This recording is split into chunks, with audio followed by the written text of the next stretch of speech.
पहला आपने पूछा मेमोरी से रिलेटेड, मेमोरी का फिजिकल, आपने उससे पहले क्या वर्ड यूज करा था, कुछ बोले थे आप? ऋणानुबंधा। लाइक मैं एक चेयर पे बैठती हूँ और मैं दोबारा उसी चेयर पे जाके बैठ रही हूँ क्योंकि मेरी उसके साथ अटैचमेंट होगी। एक जगह हम किसी घर में रहते हैं तो बोलते हैं कि हमारी उस घर के साथ अटैचमेंट होगी, फिजिकल मेमोरीज उस तो टाइप आप का। ये कहना चाह रहे हो कि अगर हम उस चेयर पे बैठे तो उस चेयर के साथ में हम बंध गए हैं, this is what you are saying, right? Yes yes yes, एक तरह का एक बंधन हो गया है, यानी कि उस चेयर्स में हमारी मेमोरी स्टोर हो गई है और हमारे अंदर उस चेयर की मेमोरी स्टोर हो गई है और हम उस चेयर के साथ में बंध गए हैं। अब वो चेयर हमको अट्रैक्ट कर रही है और हम चेयर की तरफ अट्रैक्ट हो रहे हैं, that's what you are thinking, yes yes yes, exactly. अगर आप किसी पर्सन की बात करते तो ये लॉजिक समझ आता कि आप किसी पर्सन के टच में आए या उसके कांटेक्ट में आए, अब उस टच की मेमोरी आपके माइंड में भी फीड हो गई है और सामने वाले पर्सन के माइंड में भी फीड हो गई है।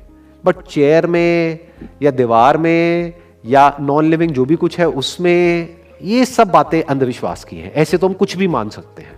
There is no scientific foundation to it. Chair के लिए तो सब बराबर है, कोई भी पर्सन हो, किसी भी रिलीजन का हो, किसी भी कंट्री का हो, मेल हो फीमेल हो, चेयर को उससे कोई फर्क नहीं पड़ता है। अगर हल्का सा भी ऐसा कुछ होता तो चेयर भी कुछ ना कुछ रिएक्शन देती ना कुछ करती ना।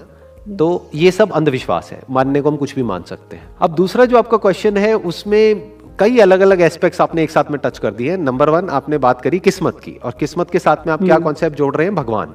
भगवान मतलब क्या? पहले तो उस कॉन्सेप्ट को क्वेश्चन करना पड़ेगा और खुद उसको एक्सप्लोर करना पड़ेगा कि जिसको भी हम भगवान समझ रहे हैं वो क्या है, या जिसको भी हम भगवान कह रहे हैं वो क्या है। नंबर 1। नंबर 2, जो इसका जो दूसरा एस्पेक्ट है कि किस्मत। नाउ व्हाट इज किस्मत? एक बार थोड़ा सा ध्यान से समझने की कोशिश करते हैं। क्या किसी भगवान ने लिखी है या हम सब मिल करके किसी एक की किस्मत लिख रहे हैं और हम ब्लेम किसी और पे डाल रहे हैं? ध्यान से समझना, आज अगर कोई किसी ऐसी जगह पे पैदा होता है जहां पर बहुत ज्यादा पोल्यूशन है, पैदा होने के बाद में वो ना चाहते हुए भी दिन की 20-30 सिगरेट पी रहा है, ना चाहते हुए भी, क्योंकि पोल्यूशन इतना है हवा में।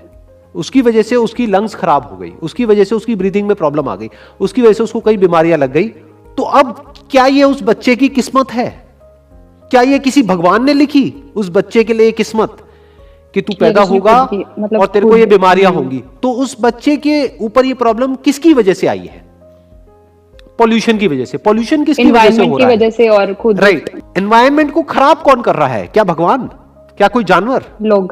लोग मतलब कौन? हम। तो उस बच्चे की किस्मत एक्चुअल में किसने लिखी इस मामले में? हमने मतलब किसने? Human beings. पोल्यूशन की वजह से हर साल लाखों करोड़ों लोग पूरे वर्ल्ड में मर रहे हैं। क्या कोई भगवान बैठ करके किस्मत लिख रहा है उन लोगों के लिए? उन लाखों लोगों की क्या ये किस्मत है? क्या ये डेस्टिनी है? ये पोल्यूशन आया कहां से? ना तो ये नेचर ने किया, ना जानवरों ने किया, ना किसी भगवान ने किया, ये किया इंसान ने।